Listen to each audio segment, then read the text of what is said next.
لا الہ الا اللہ پڑھ، لا الہ الا اللہ۔ ہم قرآن شریف پڑھنے کے لیے اپنے ملک میں لوگوں کو جمع کرتے ہیں، 10-15 آدمیوں کو بلاتے ہیں، پھر ان کو کھانا وانا بھی کھلاتے ہیں۔ ایسا کرو نا کہ 2-3 دفعہ بلا کے کھانا نہ کھلاؤ، پھر دیکھو آتا ہے کوئی؟ تو معنی یہ ہے کہ وہ کھانا کھانے آتے ہیں ناجائز، اگر وہ مخلص ہیں کھانے کے بغیر پڑھیں، یا اپنے گھر والوں کو اکٹھا بٹھا لو پڑھتے رہو۔ وہ تو جناب چاول کھانے آتے ہیں، وہ ختم پڑھنے تھوڑا آتے ہیں۔ او یار،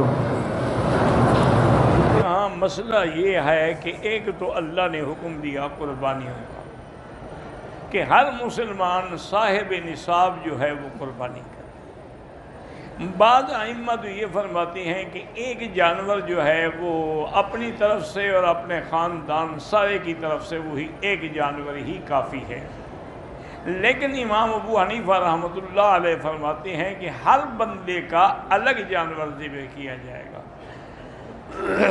ایک بات، دوسری بات یہ ہے کہ سب سے افضل جو ہے وہ اونٹ کی قربانی ہوتی ہے، کیونکہ حضور صلی اللہ علیہ وسلم نے اونٹ قربان فرمائے ہیں۔ اور اسی طرح یہ بھی معلوم ہو گیا کہ اونٹ میں 7 حصے ہیں اور گائے میں بھی 7 حصے ہیں، باقی دمبا بکرا بکری ان میں 1 حصہ ہے۔ اور تیسرا مطلب یہ ہوا کہ اگر اونٹ کو ذبح کیا جائے تو اس کو لٹایا نہ جائے بلکہ کھڑے ہوئے ذبح کیا جائے، اور باقی جانور جو ہیں ان کو لٹا کے ذبح کیا جائے۔ اور یہ بھی حکم ہے کہ آپ کی جو چھری ہے وہ تیز دھار ہو تاکہ جانور کو ذبح میں تکلیف نہ ہو۔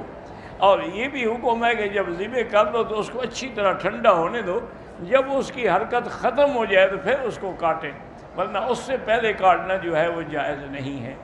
اور اسی طرح یہ بھی ہے کہ آدمی خود ذبح کرے یا اپنی طرف سے کسی کو وکیل بنائے۔ تو حضور پاک نے 63 اونٹ، آپ کی عمر چونکہ 63 سال تھی، اس حساب سے 63 اونٹ آپ نے اپنے ہاتھ سے ذبح فرمائے، اور باقی کے لیے حضرت علی رضی اللہ تعالی عنہ کو وکیل بنایا۔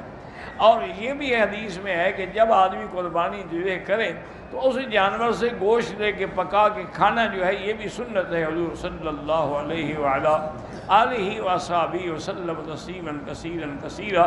اسی لیے حضور نے حضرت علی کو حکم دیا تھا کہ تمام جانور جو ذبح ہوئے ہیں میرے نام سے ان سب سے چھوٹی چھوٹی بوٹیاں کاٹ کے لے آؤ اور ایک جگہ پکا لو تاکہ میں سب کا پانی نوش کر لوں۔ تو آپ نے نوش بھی فرمایا اور اس کا شوربہ جو ہے وہ بھی استعمال فرمایا۔ واللہ اعلم۔